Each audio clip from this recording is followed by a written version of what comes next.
Sasa tunapozungumzia masuala ya lishe, kuna lishe kubwa za namna mbili. Kwa changamoto ya TB kama tulivyoona mara ya kwanza, mara nyingi inasababishwa na kinga za mwili kuwa zimeshuka kidogo. Kwa hiyo lazima hapo kuna vyakula vya kupandisha kinga za mwili. Na vyakula ambavyo vinasifika kwa kupandisha kinga za mwili mara nyingi ni mboga za majani na matunda. Kwa hiyo hayo itabidi yasipungue kwenye chakula chako. Na sana sana tunazungumzia mara nyingi vitamini C kama pilipili hoho, kama machungwa, na matunda mengine yanayofanana na hayo. Lakini pamoja na hivyo, mbadilisho wa vyakula. Sio unakula chakula cha namna moja.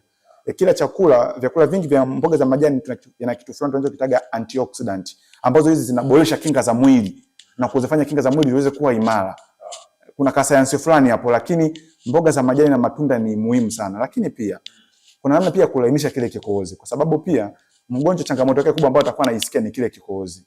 Mara nyingi hapo tunazungumza asali pia pamoja na tangawizi kwa ajili ya kulainisha kile kikohozi na kupatia na kuweka ulaini katika koo.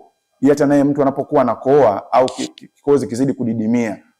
Sawa, lakini mara nyingi ni vyakula vya mboga za majani pamoja na matunda. Lakini pia anaweza sahau vyakula vya maini pamoja na nyama, pia na yenyewe ni muhimu kweli kweli pia.